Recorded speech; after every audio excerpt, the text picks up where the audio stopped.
On ne se doute pas une seule seconde de la façon dont cette tomate bio est cultivée. Yaya, tu peux nous expliquer? C'est une tomate qui est cultivée en serre et ça n'empêche pas qu'elle soit bio. Et on est en plein terre, c'est-à-dire on a gardé le lien avec le sol.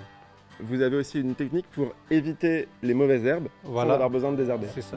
Au lieu de faire un paillage plastique, on a fait le choix de faire un paillage en paille qui nous permet de garder l'hygrométrie du sol et de réduire les arrosages. Et voilà. Ah bah oui, c'est vrai, c'est humide. Voilà, c'est ça. Pour autant, il y a eu la canicule. C'est ça, exactement. Et on a passé tranquillement la canicule avec ça. Et on a aussi fait des renforts avec le ver de terre qui nous permet un peu d'aérer le sol sans utiliser des machines ni de tracteurs. Allez les vers, allez! C'est génial, je suis aux premières loges avec ce truc.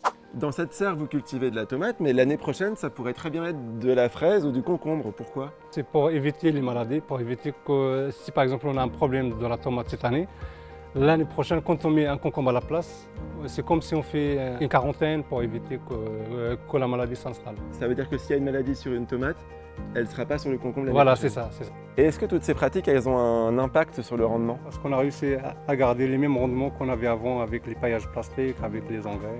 Donc ça permet de faire vivre aussi toute une équipe, vous êtes nombreux ici. Voilà. Et on arrive à faire vivre 20 personnes avec ce rendement. La tomate sur le gâteau, c'est qu'ici, on récupère l'eau de la pluie pour l'arrosage. Tout est stocké dans le bassin derrière moi. Ah, vivement la prochaine averse.